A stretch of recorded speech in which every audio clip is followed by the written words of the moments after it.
Assalamualaikum warahmatullahi wabarakatuh. Saya Faratuni Isaul Hamidah, kelas pendidikan bahasa Arab A. Di sini saya akan melakukan wawancara untuk memenuhi tugas ujian tengah semester mata kuliah kewarganegaraan. Dan hari ini saya sudah bersama dengan narasumber kita pada hari ini, yakni Mbak Rina. Assalamualaikum warahmatullahi wabarakatuh. Saya Rina. Hari ini akan menjadi narasumber untuk tugas UTS Waratunisa. Oke, di sini kita akan membahas beberapa poin. Ya, yang pertama itu tentang pendidikan kewarganegaraan, kemudian ada Pancasila, identitas nasional, dan juga hak asasi manusia. Langsung saja kita kepada poin yang pertama ya, mengenai pendidikan kewarganegaraan. Oke, Mbak Rina, menurut sampean apa sih pendidikan kewarganegaraan itu? Menurut saya ini ya, jadi menurut saya itu pendidikan kewarganegaraan itu pendidikan yang memberikan landasan kepada warga negara Indonesia, utamanya dalam mendalami nilai-nilai luhur yang ada yang sudah diterapkan di Indonesia sejak dulu. Oke, dari penjelasan yang disebutkan Mbak tadi, penting nggak sih kita belajar pendidikan kewarganegaraan itu?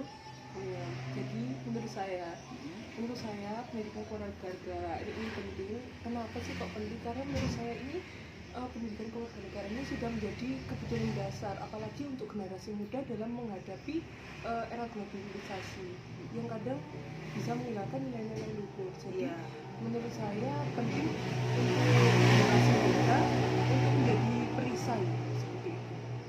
Dengan seiring zaman yang semakin semakin maju kan kita kadang sebagai generasi muda susah untuk memilah budaya-budaya mana yang bisa masuk ke daerah bahasa Indonesia ini. Betul sekali. Lalu untuk apa ya kita mempelajari pendidikan kewarganegaraan itu? Menurut saya ya untuk itu membentuk moral bangsa yang disesuaikan dengan nilai-nilai Pancasila yang kita tahu kan nilai-nilai kita Pancasila ya, terus membentuk warga negara yang cerdas, terus mengembangkan cita-cita demokrasi di negara kita itu sih. Nah, oke, ngomong-ngomong tentang Pancasila, menurut Mbak apa sih Pancasila itu? Jadi Pancasila ini sebagai ideologi negara. Nah, ideologi negara itu seperti pandangan hidup sendiri kan.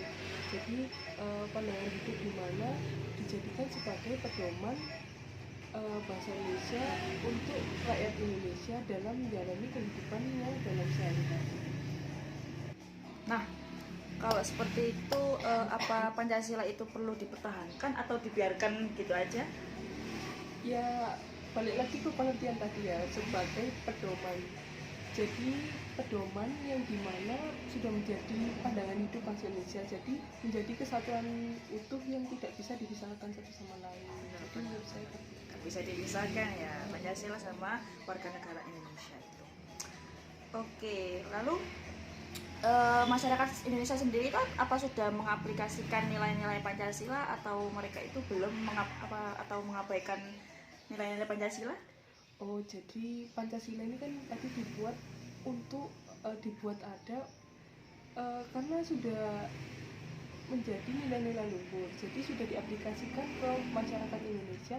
Misalnya di dalam sila pertama itu ada ketuhanan yang Maha Esa.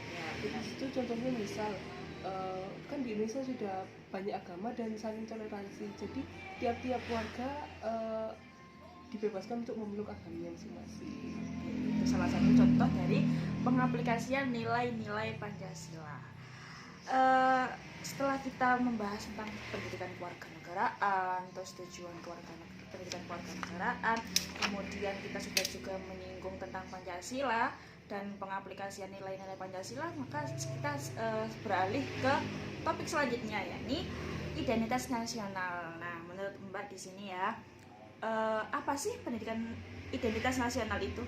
Ya, jadi identitas nasional itu seperti keberagaman. Jadi menurut saya itu semacam jati diri yang ada di bangsa Indonesia sendiri dan merupakan alat pemersatu bangsa. Jadi kalau nggak ada identitas nasional, kita jadinya pecah belah. Tapi kan ini sudah ada alatnya identitas nasional. Jadi menurut saya identitas nasional ini sebagai alat nomor satu bangsa Indonesia. Oke, identitas nasional itu adalah alat nomor satu bangsa Indonesia. Lalu biar kita lebih paham ya, contoh dari identitas nasional itu seperti apa? Kayak itu nggak sih, bendera Indonesia, terus Oh iya, yang benar. lagu kebangsaan, Ah. terus bahasa nasional. Oh iya, bahasa nasional. Kalau nggak ada bahasa nasional kita nggak susah untuk bersatu. Lalu seberapa penting apakah perlu kita untuk menjaga identitas nasional tersebut? Ya kalau menurut saya penting ya dan perlu, soalnya soalnya identitas nasional ini sudah jadi alat. Bagaimana sih kalau sudah menjadi alat, jadi harus dipertahankan, karena kalau nggak ada alat ini kita tadi bisa cerai berai. Nah oleh karena itu kita adanya keberagaman ini dijadikan dalam satu wadah, yaitu identitas nasional. Benar. Jadi kita harus saling menjaga identitas nasional. menjaga. Dan justru jadi keberagaman inilah yang menjadikan Indonesia itu memiliki jati diri. Nah, ya, benar. Jadi sebagai warga negara Indonesia kita sangat perlu untuk menjaga identitas nasional kita.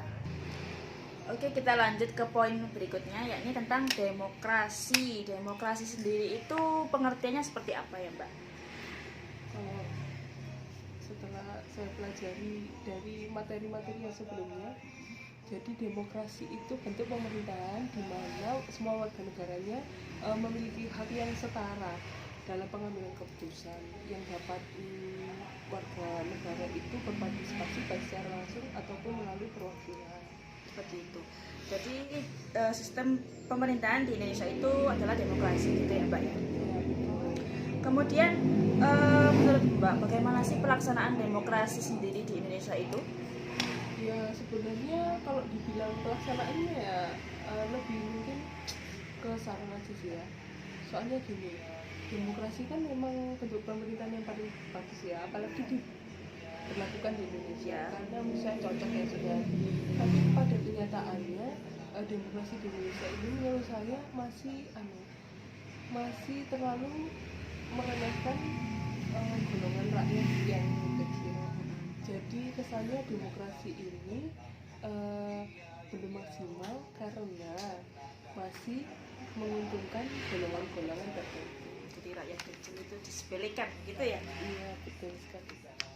Nah, setelah itu lanjut saja kita ke poin yang terakhir, yakni tentang hak asasi manusia. Hak asasi manusia sendiri itu apa pengertiannya? Ya saya tahunya itu ya, hak asasi manusia. Ya. Nah jadi hak asasi manusia ini hak yang sudah melekat dari tiap-tiap manusia itu lahir sudah ada gitu. Jadi Kita langsung beralih ke poin berikutnya saja ya untuk menyingkat waktu. Apa sih hak asasi manusia itu? ya jadi singkatannya dari hak asasi manusia ya.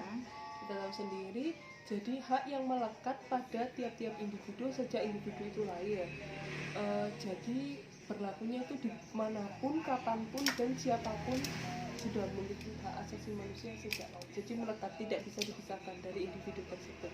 Jadi setiap orang, setiap manusia itu pasti punya hak asasi manusia karena sejak lahir kita sudah ada hak asasi manusia gitu.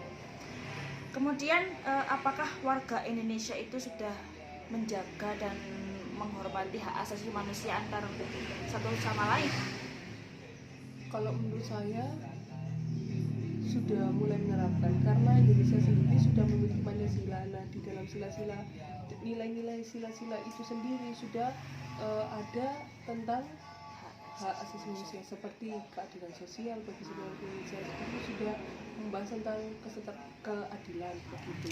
Jadi menurut saya sudah mulai diterapkan dari dulu.